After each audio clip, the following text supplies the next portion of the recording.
कि अब लोग ये मानते हैं कि भारतीय जनता पार्टी का कार्यालय और ईडी के कार्यालय में कोई फर्क नहीं है। अब ईडी के कार्यालय में कोई मारपीट हो किसी व्यक्ति के साथ और वो कंप्लेन दर्ज करा दे तो झारखंड पुलिस को जाना ही पड़ेगा, पूछताछ करनी ही पड़ेगी। ईडी भी तो सबके घरों में घुसते रहती है और जांच करती है। उस दिन तो आप कहते हैं कि बहुत अच्छी बात हुई है, लेकिन क्या करें, बाबूलाल मरांडी जी को ये एहसास ही नहीं हो पा रहा है कि वो अब अध्यक्ष नहीं रहे हैं। रांची स्थित ईडी के क्षेत्रीय कार्यालय में आज सुबह से जारी रांची पुलिस की रेड को लेकर मचे सियासी घमासान के बीच झारखंड कांग्रेस के पूर्व अध्यक्ष राजेश ठाकुर ने जमकर निशाना साधा।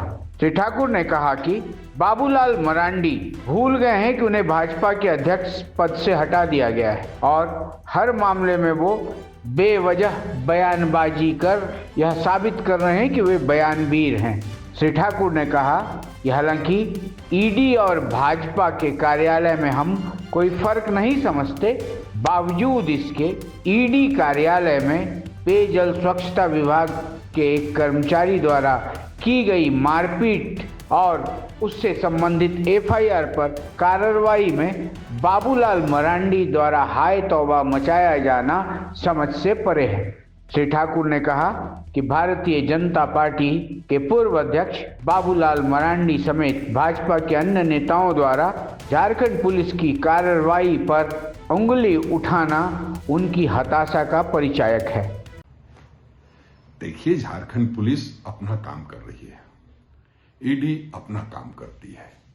ईडी ने बुला करके एक कर्मचारी को पूछताछ किया, उस दौरान उनके साथ मारपीट की गई।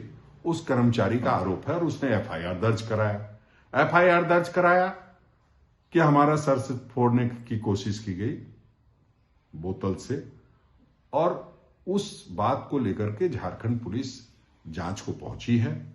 अब इसको भारतीय जनता पार्टी के लोग इस तरफ वो कर रहे हैं, बात को फैला रहे हैं मानो भारतीय जनता पार्टी के कार्यालय में पुलिस घुस गई है। ये सही है कि अब लोग ये मानते हैं कि भारतीय जनता पार्टी का कार्यालय और ईडी के कार्यालय में कोई फर्क नहीं है, क्योंकि भारतीय जनता पार्टी जो कहती है वही ईडी करती है।